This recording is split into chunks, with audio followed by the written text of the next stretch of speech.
Assalamualaikum warahmatullahi wabarakatuh.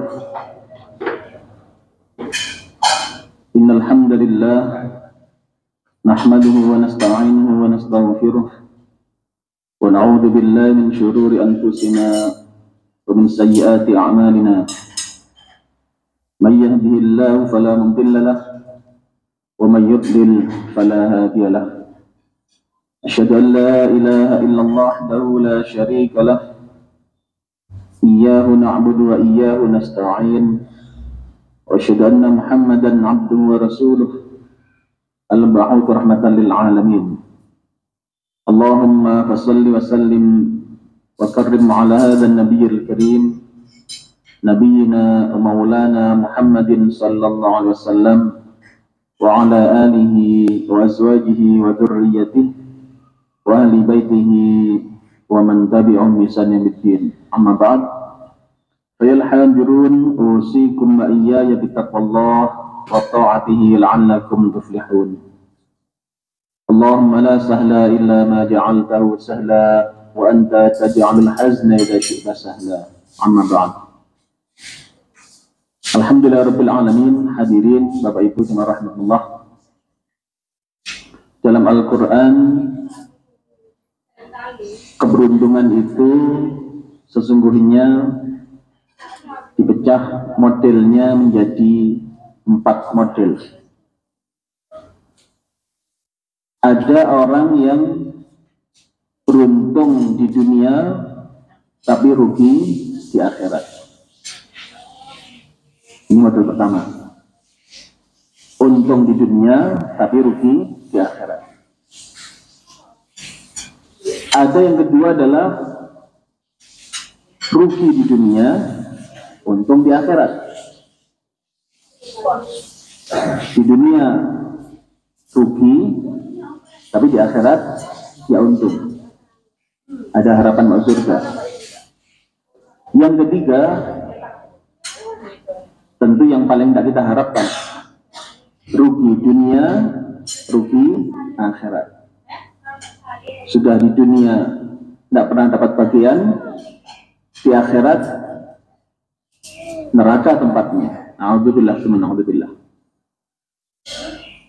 Dan yang paling akhir adalah paling ideal adalah untung di dunia dan untung di akhirat. Dan kita berharap semoga kita semua termasuk orang-orang yang seperti itu. Untung dunia, untung akhirat. Amin ya rabbal alamin. Hadirin, dalam Al-Quran, orang yang beruntung itu, yang untungnya dunia dan akhirat itu disebut sebagai muflihun. Ya. Sebagai apa? Muflihun. Jadi dalam Al-Quran, orang yang beruntung dunia dan beruntung di akhirat itu disebut sebagai muflihun. Maka sekali lagi kita mohon pada Allah, semoga Allah menjadikan kita semua termasuk orang-orang yang muflihun. Untung dunia, untung akhirat. Dan kita juga doakan yang tadi disampaikan, ada saudara kita yang barusan berpulang tadi malam ya, kemarin malam. Semoga Allah menjadikan beliau mendapatkan orang yang mendapatkan maghfirah di sisi Allah Subhanahu wa taala. Beliau termasuk orang yang diterima amal ibadahnya, diterima kebaikannya, dan dimaafkan, diampuni segala salah khilaf dan dosanya. Amin ya rabbal alamin. Hadirin rahmatullah. Orang yang beruntung disebut sebagai muflihun. Untung dunia, untung akhirat. Nah, dalam Al-Quran, kalimat muflihun itu ada di dalam 12 ayat. Jadi kalau kita menggunakan penjelajahan kata muflihun, itu ternyata ada dalam 12 ayat. Di mana saja? Ini ayatnya. Penjenengan boleh tulis, boleh hafalkan, apa-apa. Dan ini bisa menjadi sebuah pedoman kalau ingin jadi orang beruntung, ini ya. Ada 12 ayat yang menjelaskannya, yang di sana menjelaskan karakteristiknya. Siapakah orang-orang yang beruntung itu? Ada 12 ayat. Nah, hadirin, kita beberapa lalu sudah pernah membahas yang pertama, Al-Baqarah ayat 5 sudah pernah kita bahas, insya Allah. Yang saat ini kita akan bahas Al-Imran 104. Insya Allah nanti secara berlanjut, semoga Allah mudahkan, kita akan kaji siapakah orang-orang beruntung itu, sehingga kita bisa berikhtiar, berusaha untuk menjadi bagian dari mereka, yaitu orang-orang yang muflihun. Hadirin Allah, maka judul kita, tema kita kali ini adalah menjadi penyeru kebaikan. Dialah orang yang beruntung. Pembahasan kita ada dua hal, dua subbab pembahasan kita hari ini. Yang pertama adalah kedudukan amar ma'ruf nahi munkar dalam Islam. Yang kedua adalah bagaimana caranya. Bagaimana caranya.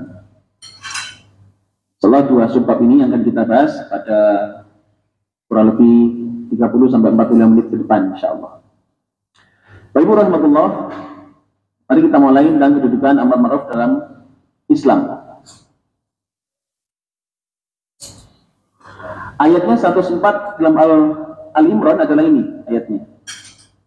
Allah berfirman, A'udzu billahi minasyaitonir rajim. Wal takum minkum ummatun yad'una ilal khair.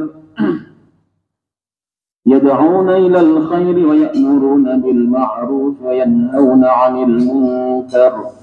Wa ulaika humul muflihun. Lihat kalimatnya. Ada kalimat muflihun. Ada baca artinya?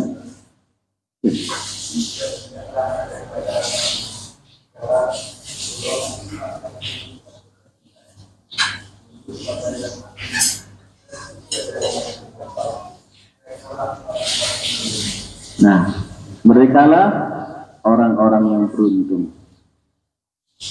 Hadirin, Ali Imran ayat 104, ini rujukan utama kita. Dalam tafsir Ibnu Katsir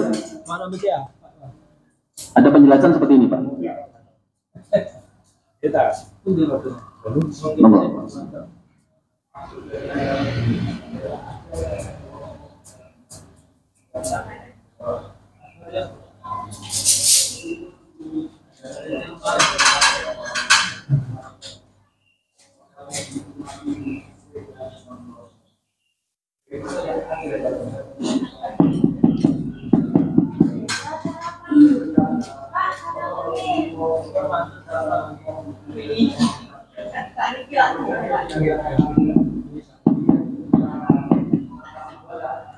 Tangannya. Jika dia tidak mampu, maka dengan lisannya. Jika dia tidak mampu, maka dengan hatinya. Dan itulah selemah-lemah iman. Hadirin rahimahullah, cukup gamblang di sini. Bahwasannya maksud dari ayat tadi adalah agar ada sekelompok orang dari kalangan kaum muslimin itu yang mendedikasikan dirinya untuk mengemban tanggung jawab ini. Tanggung jawab apa? Tanggung jawab untuk melakukan amar ma'ruf nahi munkar. Hadirin, bahkan sebagian ulama menganggap ini adalah fardu kifayah. Artinya kalau sampai tidak ada sama sekali di umat ini yang mengambil tanggung jawab ini, maka semua berdosa. Yang bersifat fardu kifayah apa itu? Yakni suatu kewajiban yang jika sudah ada yang melaksanakan, yang lain tidak kena dosa. ada ada kabar saudara meninggal, maka memandikan, mengantarkan jenazahnya itu kategori fardu kifayah. Kalau sudah ada yang ngurus, jenengan tidak harus ikut memandikan, karena fardu kifayah sudah ada yang melaksanakan. Tetapi kalau sampai tidak ada yang melakukan sama sekali, semua ikut berdosa, semua nanggung dosanya. Nah, perintah ini juga menggambarkan seperti itu. Harusnya ada sekelompok dari umat Islam yang mengambil tanggung jawab sebagai orang-orang penyeru kebaikan. Mereka yang melakukan yad'auna ilal khair wa ya'muruna bil ma'ruf wa yanhauna 'anil munkar.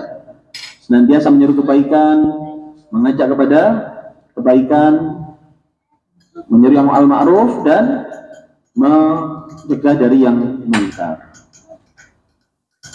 Hadirin Allah, bahkan berdasarkan hadis Nabi dari riwayat Muslim tadi yang disampaikan tadi dalam tafsir ini, ada dawuh Nabi, "Marra minkumul munkar." Jika seorang di antara kalian melihat kemungkaran, fal yughayyir biyadihi. Jangan diam saja, maka ubah dengan tanganmu kalau bisa. Fa illam yastati, jika tidak mampu maka fabilisani, dengan lisannya. Fa illam yastati, jika tidak mampu juga dengan lisan, fabiqalbi, maka dengan hatinya. Jadi kalau ada kemungkaran, sesuatu yang nggak benar, harusnya kita tampil untuk apa? Mengubah kemungkaran itu agar berhenti kemungkarannya dan bisa berubah menjadi ketaatan kepada Allah. Kalau nggak bisa dengan tangan, dengan lisan. Dengan tangan ini misalkan dengan kekuasaan. Panjenengan misalkan jadi ketua RT, misalkan ketua RW, apa jadi apalah di masyarakat ya. Maka itu bisa menjadi peluang mengubah dengan tangan. Ada orang izin mau bikin acara. Acaranya apa ini? Oh, ternyata acaranya berbau maksiat. Jangan izinkan. Harusnya dirubah. Tidak boleh begini. Nasihati beliau. Tidak boleh nih. Ini acara apa nih? Ini banyak mudaratnya nih. Nasihati. Sambil kita tegah dengan tangan kita. Enggak, saya nggak taruh tangan. Nggak bisa. Dan tentu dengan cara yang baik. Maka nanti di bagian berikutnya adalah bagaimana caranya. Bagaimana caranya. Hadirin Allah, yang jelas adalah bahwasanya ayat ini sesungguhnya adalah tanggung jawab masing-masing orang bahkan. Tapi kemudian jika sudah ada yang melaksanakannya, maka dosa itu sudah tidak lagi menjadi ancaman kita semuanya. Makanya kalau ada orang amar ma'ruf munkar itu jangan kita malah bagian melemahkan, harusnya bagian dukung kita, ya. Kadang-kadang kalau ada urusan-urusan yang misalkan ada mencegah kemungkaran, ya, ya kan, terus kita tiba-tiba ikut nyinyir gitu kan ya, itu kan, loh mestinya kita malah dukung loh, itu tanggung jawab kita loh. Mau ada mereka ambil tanggung jawab atau tidak, semestinya itu tanggung jawab kita juga. Perintahnya Nabi sama. Jika melihat kemungkaran, falyughayyir biyadihi, dengan tangan. Nah, tapi kalau kemudian sudah ada yang melakukan, beruntung sudah. Kita ikut berbahagia, alhamdulillah. Kita tinggal dukung, doakan mereka, support mereka, kan begitu. Bukan malah kita ikut nyinyirin. Okay? Baik, hadirin Allah, kita lanjutkan. Maka dalam kalimat ini, dalam ayat ini, muflihun, atau orang-orang yang beruntung, dalam ayat tadi Al-Imran 104, itu ada 3 hal, itu menyuruh kepada kebajikan, menyuruh pada yang ma'ruf dan mencegah dari yang mungkar. Hadirin Allah, kalau menyuruh pada yang ma'ruf, insyaallah kita sudah cukup paham pada ketaatan kepada Allah, kan ya? Yang mungkar kebalikannya tentu. Nah, yang menyuruh pada kebaikan ini, yang yad'una ilal khair, nah ini ada catatan. Jadi tadi katakan yad'una ilal khair, ya'muruna bil ma'ruf, yanhauna 'anil munkar, kan tiga kan tadi kan ayatnya. Nah, yad'una ilal khair ini yang menarik adalah ada yang memaknai menyeru kepada persatuan umat. Menyeru pada persatuan. Kenapa? Allah menyukai persatuan. Innallaha yuhibbul ladzina yuqatiluna fi sabilihi shaffan ka'annahum bunyanun marsus. Di mana ayat itu? Di surat Shaff. Kan? Ayat itu ayat 2. Ya. Hadirin Allah. Jadi Allah suka kalau kita bersatu seperti satu bangunan yang kokoh. Maka ketika kemudian ya benar ayat 2 dan atau 4 ayat 4 ya. Soft ayat 4. Baik. Hadirin Allah, jadi maka kemudian yang dimaksud di situ adalah persatuan umat. Jadi semestinya kita ini menjadi bagian dari situ. Bukan bagian yang semakin menambah banyak perpecahan, tapi bagaimana kita memperbaiki keadaan untuk diajak bersatu. Wallahu a'lam. Baik, ini catatannya ya. Mari kita lanjutkan tentang kedudukan amar ma'ruf dalam Islam. Hadirin, amar ma'ruf munkar itu adalah ciri umat terbaik. Di mana dalilnya? Dalam Al-Quran surat Al-Imran ayat 110. Monggo. Kamu adalah umat yang terbaik yang dilahirkan untuk manusia, menyuruh kepada yang ma'ruf dan mencegah dari yang mungkar, dan beriman kepada Allah. Sekiranya ahli kitab beriman, tentulah itu lebih baik bagi mereka. Di antara mereka ada yang beriman, dan kebanyakan mereka adalah orang-orang yang fasik. Baik, hadirin lihat, saya kasih warna biru itu sebagai ciri apa? Umat terbaik. Kuntum khaira ummatin, kalian adalah khaira ummah, umat terbaik yang ukhrijat linnas, yang dilahirkan untuk umat manusia. Bayangkan, ini pujian bagi kita. Jadi kita ini diposisikan oleh Allah, memang harusnya menjadi bagian itu. Itu bagian apa? Bagian yang umat terbaik ini, yang ta'muruna bil ma'ruf wa tanhauna 'anil munkar. Yang ciri-cirinya adalah senantiasa menyeru kepada yang ma'ruf dan mencegah dari yang mungkar. Saya berpikir, andai tidak ada orang yang menyeru kebaikan di muka bumi ini dan tidak ada yang mencegah kemungkaran, kira-kira jadi apa kira-kira? Dalam apa yang terjadi kira-kira? Semakin rusak, betul? Semakin rusak, iya kan? Tidak ada yang mengingatkan lagi, tidak ada yang menyerukan kebaikan lagi. Pertama, tidak ada yang menyerukan kebaikan aja, itu sudah orang semakin mungkin semakin rasa-rasen, semakin malas. Kan kita ini secara apa ya, fitrahnya manusia itu senang dengan kebaikan sebenarnya, tapi setan tuh gak akan mungkin membiarkan kita.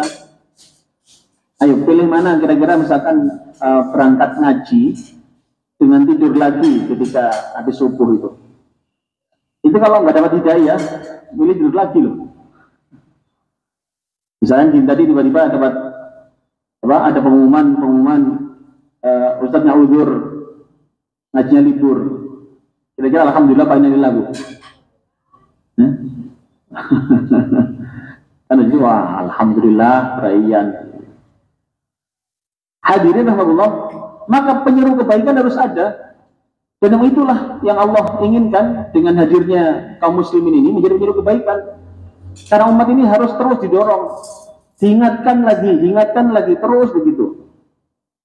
Karena apa? Mahallul khata' wan nisyan. Manusia itu tempatnya salah dan lupa. Ya diilingi terus supaya nggak lali. Termasuk kemudian dicegah dari kemungkaran. Kalau mau nyelewat, ingatkan lagi, terus begitulah. Nah, kuntum khayra ummatin ukhrijat linnas. Karena adalah sebagai umat yang dilahirkan untuk umat manusia. Jadi amar ma'ruf nahi mungkar adalah ciri umat terbaik, ciri golongan terbaik. Maka kalau diri kita ini sampai sekarang ini masih semangat untuk amar ma'ruf mungkar, masih semangat untuk ngajak orang kebaikan, semangat untuk apa? Mencegah keburukan, berarti jenengan termasuk orang-orang terbaik insyaallah.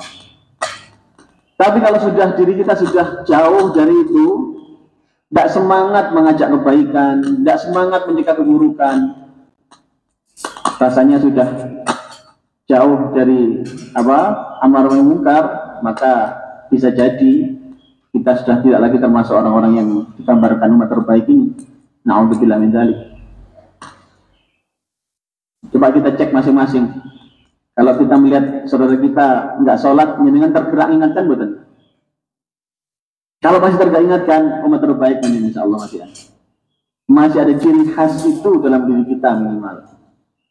Melihat saudara kita misalkan makan uang riba, peduli betul bu? Nah, dibiarkan atau gimana? Kalau masih ada kepedulian, masih merasa ini harus diselamatkan sebenarnya saudara kita ini harusnya dicegah ini, kan begitu. Maka berarti kan termasuk umat terbaik. Saya pernah menggambarkan begini untuk memudahkan kita. Misalkan panjenengan dari sini pulang ke rumah masing-masing, terus melewati rumah tetangga Pak, melewati rumah tetangga.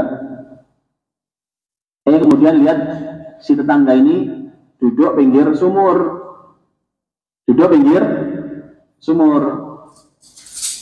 Ditanya, kenapa Mas kok di pinggir sumur? Oh iya, mau bunuh diri, katanya gitu. Mau bunuh diri. Sing bener pripun? Panjenengan tarik si orang ini atau dijungkrak pisan? Yang mana yang benar? Kan begitu kan? Yang benar gimana? Panjenengan tarik apa juga sekalian? Kan bukti kita sayang ditarik kan? Betul. Bukti kita sayang ditarik itu. Walaupun dia misalnya berot nih, maknanya berot itu. Meronta-ronta ingin tetap masuk ke dalam sumur, panjenengan tarik semakin kuat. Dia semakin berusaha masuk, semakin tarik semakin kuat. Kan begitu mestinya kan? Itu apa sih? Bukan kita nggak sayang, justru itu bukti sayang. Justru itu bukti kita sayang. Jadi jangan malah dijungkrak nih kan? Makanya ketika misalkan kita mendengar ada saudara kita mau hutang uang riba misalkan, cegah Pak. Kita sayang sama dia loh itu. Dan memang itulah kewajiban seorang muslim. Cegah, jangan Mas. Kenapa sih harus hutang uang kayak begitu? Nggak tahu utangnya ya. Ya Allah. Makanya emang bener itu ya Allah. Ini memang kadang-kadang begitu. Maaf. Loh, kadang orang dapat hutang itu syukuran loh Pak. Bener ya? Saya pernah diundang Pak, pernah diundang seorang itu syukuran Ustaz. Saya tanya, punya gawe apa nih? Ustaz, cair Ustaz. Cair ya Allah. Ya Allah, utang modal itu harus nyaur loh itu sudah syukuran itu, masya Allah. Ya kan, hutang itu kan sifatnya dua ya Bu ya, hutang itu ya. Hutang itu sifatnya dua. Apa itu? Enak nomponi. Ah tuh, sumpah balik noni. Ya Allah, semoga kita semua terhindar dari hutang yang memberatkan hidup kita, dan kita diberi Allah kemudahan-mudahan yang sekarang masih punya hutang semoga bisa segera melunasi. Amin ya rabbal alamin. Maka orang-orang yang senantiasa mengingatkan kebaikan, memerintahkan yang ma'ruf, mencegah yang mungkar, itu adalah ciri dari umat terbaik. Ayo kita raba diri kita masing-masing. Kalau kita masih peduli dengan ketidakjelasan ini, harus kita bagaimana kita bergerak melihat maraknya riba, bagaimana apa yang harus kita lakukan. Masih ada pikiran seperti itu, berbahagialah. Insya Allah jenengan masih termasuk orang-orang yang umat yang terbaik tadi, khairul ummah. Tapi jika itu mulai hilang, berarti ada yang salah dengan diri kita. Segera datangi kajian-kajian, dengarkan nasihat-nasihat ulama, para ustadz, para kiai, sehingga kita hidup kembali hati ini sebagai khairul ummah. Insya Allah. Kemudian berikutnya lagi, amar ma'ruf nahi munkar adalah ciri orang beriman. Ini ayatnya, At-Taubah ayat 71. Monggo. Dan orang-orang yang beriman, lelaki dan perempuan, sebagian mereka adalah menjadi penolong bagi sebagian yang lain. Mereka menyuruh mengerjakan yang ma'ruf, mencegah dari yang mungkar, mendirikan sholat, menunaikan zakat, dan mereka taat pada Allah dan Rasul-Nya. Mereka itu akan diberi rahmat oleh Allah. Sesungguhnya Allah Maha Perkasa lagi Maha Bijaksana. Baik, hadirin, lihat orang-orang beriman itu adalah penolong satu dengan yang lainnya. Semestinya kalau kita ingin dianggap sebagai orang beriman, itu harusnya menolong saudara kita yang lain. Maka cuek dengan orang lain tidak boleh. Bukan orang Islam itu kemudian apa istilahnya, kepo. Ya, apa kepo ya? Tahu kepo ya? Ingin tahu aja gitu ya. Memang tidak begitu juga, tapi peduli. Ada saudara kita yang sakit misalkan, misalnya waktu kajian kok nang pojokan meneng, ada kan perlu ditanya, Mbak Yu kenapa kok nang pojokan ketang meneng ya?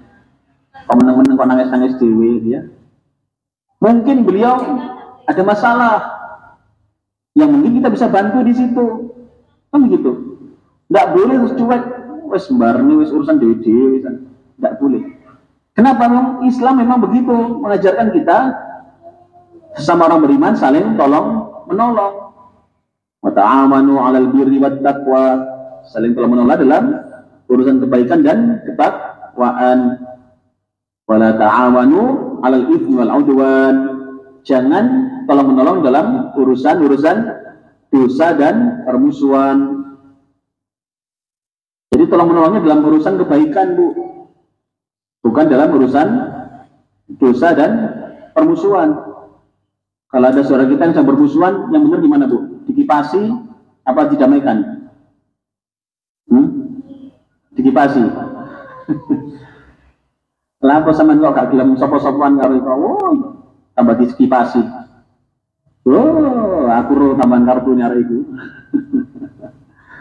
Jangan, harusnya diberikan solusi. Kenapa? Ada apa, masalah apa? Didamaikan. Itulah seorang mukmin yang benar, ya. Nah, salah satunya tolong menolong adalah ta'muruna bil ma'ruf wa tanhauna 'anil munkar. Merintah yang ma'ruf, mencegah yang munkar. Tadi yang saya misalkan tadi, nolongnya kita itu tidak selalu ngasih, Pak. Narik dia dari kecelakaan, mencegah dia dari dosa, itu menolong juga. Rasulullah kan pernah jauh begini, tolonglah saudaramu yang zalim dan terdolimi. Menolong saudara yang zalim dan terdolimi. Sahabat matur, Ya Rasulullah, kalau menolong yang terdolimi, kami paham. Menolong yang terdolimi, kami paham. Tapi menolong yang dolim ini gimana caranya? Ya kan? Misalkan ada orang memukul orang lain. Jelas-jelas ini nggak salah padahal dipukul. Kalau menolong yang dipukul, itu kan bisa kita pahami. Kan? Kalau menolong yang mukul gimana caranya, ya kan? Membantu gocei, ya. Ternyata bukan begitu. Maka caranya adalah cegah dia dari kedolimannya. Maka cegah dia. Jadi jangan dipukul mas, jangan, nggak boleh. Ingatkan beliau, mungkin beliau hilaf. Nah, maka menolong itu seperti itu juga. Kadang kita harus menolong yang terdolimi dengan cara menjauhkan dia dari kondisi itu, atau kita menolong yang dolim dengan cara mencegah dia dari kedolimannya. Maka di sini adalah orang beriman, laki dan perempuan, sebagian mereka adalah penolong bagi sebagian yang lainnya. Maka amar ma'ruf nahi munkar adalah apa? Ciri orang beriman. Apa yang pertama tadi, Bu? Ciri umat terbaik. Yang kedua, ciri orang beriman. Jadi gimana? Semangat untuk amar ma'ruf munkar? Harus semangat, dia harus semangat. Sayang kalau terlewat ya. Baik, kita lanjutkan. Amar ma'ruf munkar ternyata mengundang pertolongan Allah. Gimana dalilnya? Nih, dalam surat Al-Hajj ayat 41.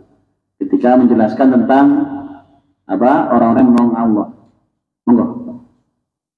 Yaitu orang-orang yang jika kami teguhkan kedudukan mereka di muka bumi, niscaya mereka mendirikan sholat, menunaikan zakat, menyuruh berbuat yang ma'ruf, dan mencegah dari yang munkar.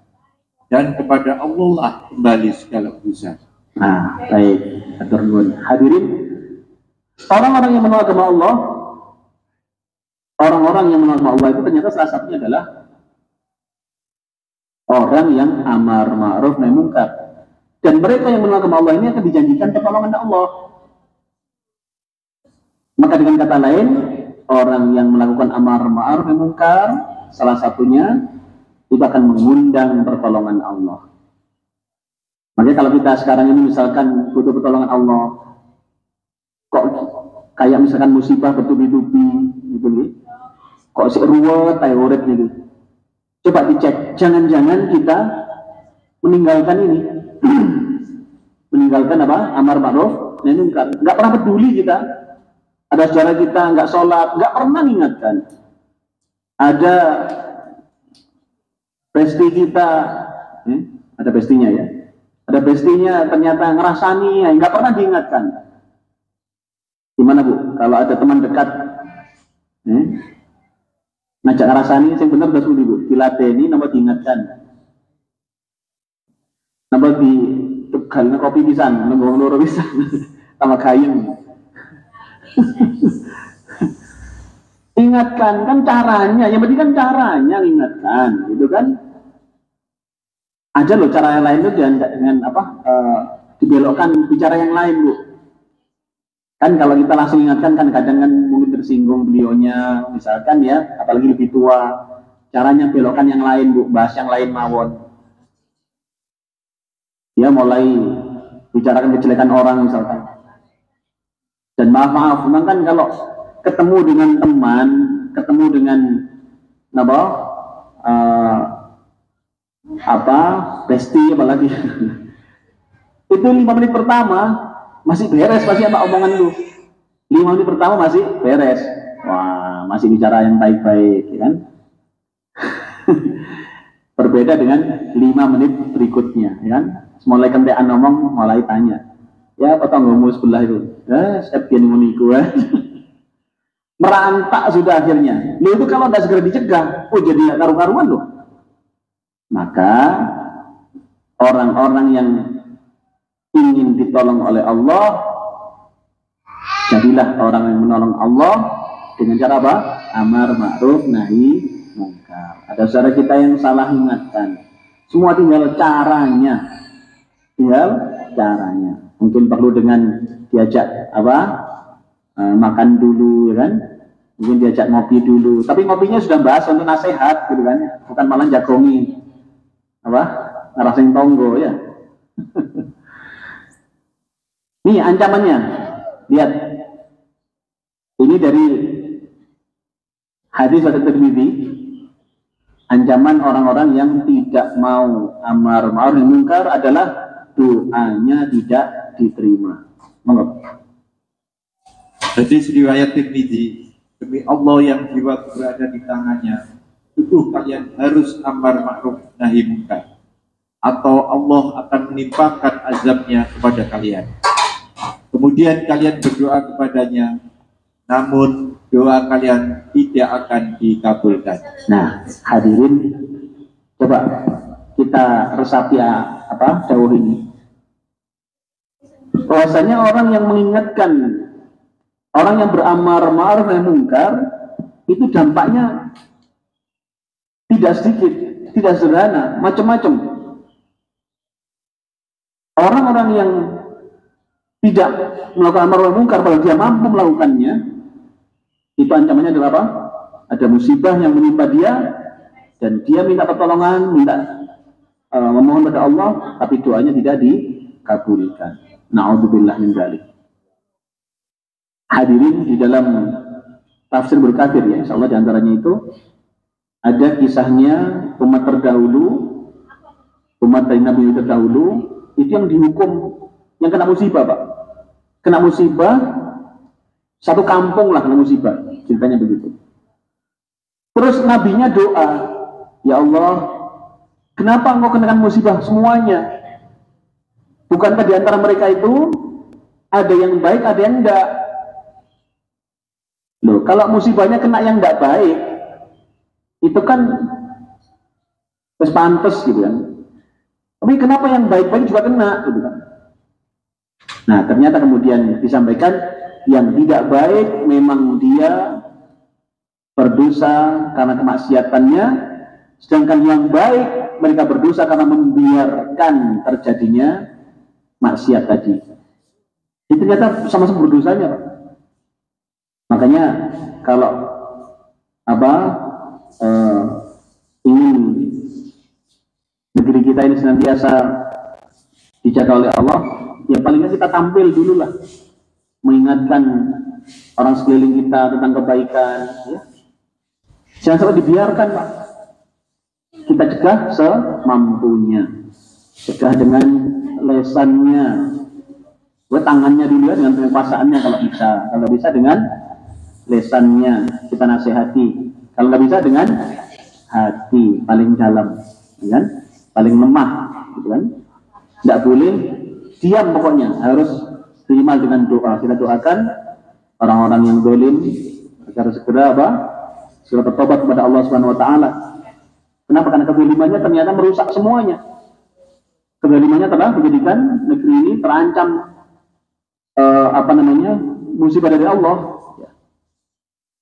Makanya kita ingatkan semampunya. Hadirin, jadi ini dalam hadis riwayat Tirmidzi nomor 2169. Nah, sudah. Jadi ini di bagian pertama tentang kedudukan amar ma'ruf nahi mungkar dalam Islam. Insyaallah sudah bisa kita pahami. Apa tadi, Bu? Yang pertama, amar ma'ruf adalah ciri umat berbaik. Kedua, ciri orang beriman. Ketiga, mengundang pertolongan Allah, ya kan? Yang ketiga, bahkan yang keempat, tambahan ini tadi, jika tidak dilakukan, doa tidak akan diterima. Ini ancamannya berat ini, Pak. Jadi kalau kita merasa doa kita susah diterima, coba cek diri kita. Mungkin kita nggak peduli, nggak ngereken sama tetangga. Kita kan mungkin urusannya ada yang bisa, urusan besar bisa kita ikut berangkat untuk mau tampil untuk urusan kenegaraan misalkan, itu kemampuan kita. Tapi ada yang enggak, ya sudah yang kecil-kecil aja, paling nggak minimal tetangganya peduli nggak sih kalau ada orang nggak sholat? Ingatkan nggak sih kalau ada orang buka aurat? Kalau nggak peduli, maka hati-hati, jangan-jangan itu gara-garanya kita tidak diterima doanya. Na'udzubillah min dzalik. Baik, sekarang bagaimana caranya? Hadirin, yang pertama adalah tegakkan keadilan.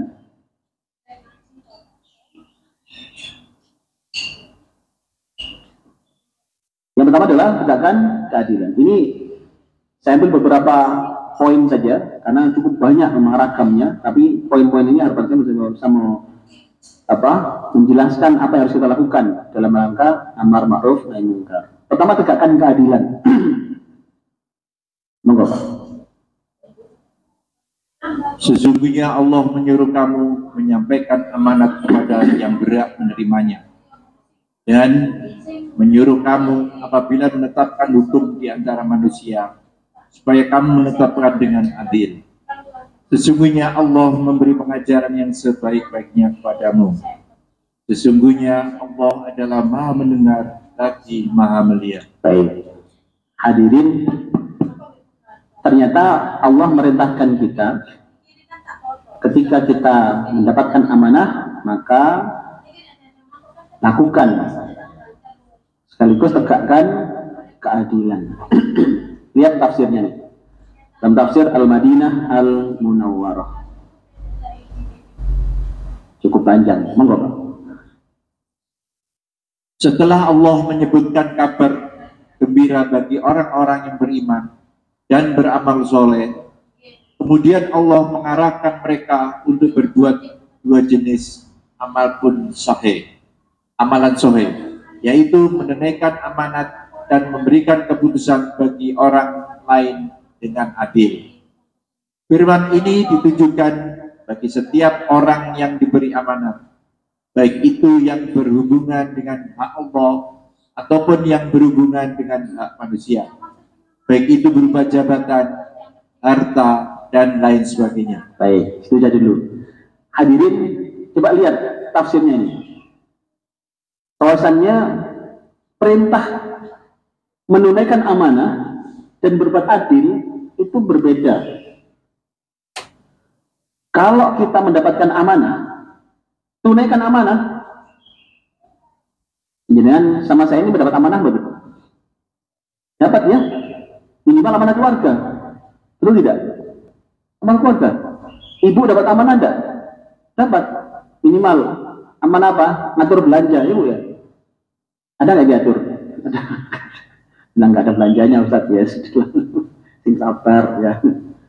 Nah, itu kan amanah. Maka menjalankan amanah dengan baik itu perintah juga. Nah, ketika kita menjalankan amanah, berlakulah dengan adil. Misalkan punya amanah jabatan, kita menjadi pemutus sebuah perkara misalkan, putuskan dengan adil. Jangan kemudian nyerempet-nyerempet, ya kan? Maaf, sekarang ini kan keadilan itu kan seperti hanya ada di sinetron ya. Berperkara itu sekarang ini antara apa? Yang hilang sama ngurusnya itu besar ngurusnya, bener nggak? Kehilangan sepatu, ngurusnya menghabiskan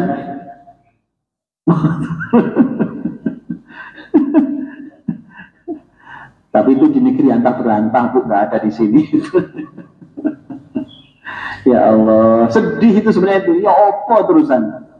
Iya, ada orang itu kehilangan motor, itu mau ngurus itu sudah pikir-pikir, kenapa? Dia akan kehilangan 2 motor lagi, katanya begitu. Terus mending dibarni aja tadi. Ya Allah, astagfirullah. Ya, kita berdoa semoga Allah melahirkan orang-orang yang masih peduli dengan hal seperti ini. Saya yakin di antara para penegak hukum pasti ada orang-orang yang masih punya hati nurani, masih ada. Hanya belum mendapatkan tempat saja, mendapatkan kesempatan saja. Nah, kita doakan semoga Allah mempergilirkan itu kepada mereka yang adil, mereka yang punya keberanian menegakkan kebaikan, keadilan gitu ya. Dan semoga Allah menjadikan keluarga kita, masyarakat kita, dan negeri kita ini menjadi negeri yang senantiasa diberkahi oleh Allah Subhanahu wa taala. Amin ya rabbal alamin. Jadi kalau melihat ayat ini, maka ketika amanah dijalankan itu perintah tersendiri. Berbuat adil perintah tersendiri. Maka dua-duanya harus dijalankan. Jadi kalau kita misalkan punya amanah jabatan, itu double amanahnya Pak Betul. Saat pertama kita harus menjalankan itu dengan sebaik-baiknya. Yang kedua harus dengan adil. Maka ketika kita melaksanakan tugas-tugas kewajiban dalam pekerjaan misalkan, itu tidak hanya sekedar atensi pimpinan, tidak. Kita harus punya ukuran, benar enggak ini? Karena kewajiban kita dua ternyata, laksanakan amanah dengan adil, beda sendiri ini adilnya. Maka iya, kita siap melaksanakan perintah, tapi yang adil, yang benar gitu kan. Kan gitu ukurannya berarti. Bukan asal iya, bukan asal oke, bukan asal siap. Tapi ketika itu benar, sesuai dengan prinsip keadilan, maka kita laksanakan. Wallahu a'lam. Hadirin wabarakatuh. Maka kemudian di dalam bagian ayat ini Allah menjelaskan dua hal tadi. Ya. Lihat ini komitmen Abu Bakar radhiyallahu anhu di dalam ketika beliau mendapatkan amanah. Monggo Pak. Sudah mau habis sudah. Ketika Abu Bakar diangkat sebagai khalifah, salah satu pidato pertamanya adalah seruan untuk amar ma'ruf nahi munkar. Ia berkata, orang yang kuat di antara kalian akan aku anggap lemah sampai aku mengambil hak orang lain darinya. Dan orang yang lemah di antara kalian akan aku anggap kuat sampai aku mengembalikan haknya. Abu Bakar menekankan tanggung jawab sosial untuk mencegah kezaliman dan mendukung kebenaran. Baik. Hadirin, lihat ini contoh-contoh para pimpinan kita terdahulu. Komitmennya luar biasa. Beliau tidak membiarkan ada orang mengambil hak orang lain. Maka orang lain yang mengambil hak orang lain itu pasti akan diambil oleh beliau. Itu komitmennya begitu. Jadi bukan malah apa namanya, yang jelas sudah tanahnya orang, ya kan, tiba-tiba muncul muncul apa yang kemarin Pak, laut tiba-tiba jadi dikapling-kapling ya, masya Allah, ya kan? Entah itu mungkin ya yang menerbitkan itu mungkin ya jin kali ya, bukan manusia ya, jin. Astagfirullah. Baik. Ini Umar bin Khattab radhiyallahu anhu juga begitu. Ya. Jadi Umar bin Khattab dikenal karena ketegasannya dalam menjalankan amar ma'ruf nahi munkar. Ya. Beliau sering keliling ke kampung-kampung tempat pencil gitu ya, untuk mendapatkan adakah rakyatnya yang sedang kesulitan, yang perlu bantuan beliau. Jadi turun beneran Pak ini Pak. Nggak sekedar kamuflase.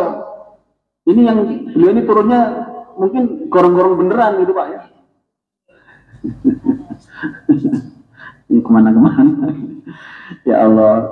Yang beliau real ya, benar-benar turun ke masyarakat ya. Dan itu adalah komitmen seorang pimpinan. Dan lagi, nah tadi ya Umar bin Khattab sama Abu Bakar Siddiq. Nah, hadirin, maka kita kembalikan tadi peringatan dari Nabi. Barang siapa melihat kemungkaran, maka hendaklah mengubah dengan tangannya, jika tidak mampu dengan lisannya, dan jika tidak mampu maka dengan hatinya. Jadi yang pertama apa Bu? Tegakkan keadilan. Yang kedua dengan cara yang tepat. Lihat nih, ini ayatnya dalam surat An-Nahl 125. Ya, yang tulis saja suratnya An-Nahl ayat 125. Allah berfirman, "Ud'u ila sabili rabbika fil hikmati wal mau'izatil hasanah wajadilhum billati ahsan inna rabbaka huwa a'lamu biman dhalla an sabilihi wa huwa a'lamu bil muhtadin." Ya. Jadi serulah kepada jalan Tuhanmu dengan hikmah dan pelajaran yang baik. Hadirin, di sini adalah sesuai dengan cara-cara yang tepat. Lihat tafsirnya. Saya cepat ya. Nah ini, saya kasih tanda merah itu Pak. metode yang sesuai. Jadi kalau kita amar ma'ruf munkar itu metodenya beda-beda, Pak. Misalkan jangan ingatkan orang yang, kan orang itu ada yang tidak tahu, ada yang tidak mau, ada yang tidak mau tahu. Biasanya bisa dibedakan ya. Ada orang tidak tahu, itu gimana cara ingatkannya? Beda dengan nggak mau, ya? Beda dengan orang yang nggak mau tahu. Lain Pak, beda itu. Makanya ketika kita mengingatkan ada cara atau metode yang sesuai. Yang terakhir dengan kata lemah lembut ini. Nah, sudah. Ini adalah perintah Allah ketika merintahkan Nabi Musa alaihissalam untuk apa? Kepada Fir'aun, ya, untuk mendakwai Fir'aun. Faqula lahu qawlan layyinan la'allahu yatadhakkaru aw yakhsha. Apa itu? Maka berbicara kamu kepada Fir'aun itu dengan kata-kata yang lemah lembut. Hadirin, coba kita rasakan ya, ini sudah bagian terakhir ini. Coba kita renungkan ini. Ini perintahnya pada siapa? Nabi Musa alaihissalam sama Nabi Harun alaihissalam, kan? Untuk mendakwai siapa? Mendakwai Fir'aun, kan? Tapi apa perintahnya? Untuk berkata lemah lembut, qaulal layyina. Kira-kira gimana? Terbayang betul? Ya? Itu pada Fir'aun loh itu. Apalagi pada saudara kita kaum muslim, gitu loh. Kalau kaum muslim, mesti yang lebih lemah lembut dong kita ingatkannya, gitu kan? Jadi jangan kemudian ingatkannya seakan-akan kayak orang gegeran begitu. Kita ini kan sedang sayang sama dia. Ingatkannya dengan dirangkul, dengan yang baik, lemah lembut. Mestinya begitu. Ini ungkap pada Fir'aun aja dengan lemah lembut. Masa dengan pada Islami ngalang-ngalai Fir'aun, ya. Ngalang-ngalai Fir'aun. Jadi ini poinnya hadirin. Maka saya kasih begini, saya kasih quote-nya begini. Jika mengingatkan dengan lemah lembut bermengena, kenapa harus dengan kasar? Hadirin, maka ayo kita ikhtiar, jadilah orang-orang beruntung dengan cara apa? Menjadi orang yang menegakkan amal ma'ruf nahi munkar. Kita tahu kedudukan tadi, istimewa tadi ya. Tahu yang pertama, ciri umat yang terbaik. Yang kedua, ciri orang beriman. Yang ketiga, mengundang pertolongan Allah. Yang keempat, ditambah tadi apa? Doa, betul, agar doa diterima oleh Allah Ta'ala. Ya, caranya bagaimana? Tegakkan keadilan, metodenya yang tepat, utamakan apa? Lemah lembut. Itulah yang Allah pesankan untuk kita, dan mari kita laksanakan, berikhtiar, peduli pada kanan kiri kita, peduli pada keadaan lingkungan masyarakat kita, tegakkan keadilan semampu kita, semampunya gitu ya, dan kita berharap pada Allah semoga kita termasuk orang-orang yang beruntung ya, orang-orang yang muflihun dengan apa? Menjadi penyeru kebaikan. Demikian, semoga manfaat apa yang hari ini. Aku lupa lihada fastaghfirukum. Assalamualaikum warahmatullahi wabarakatuh.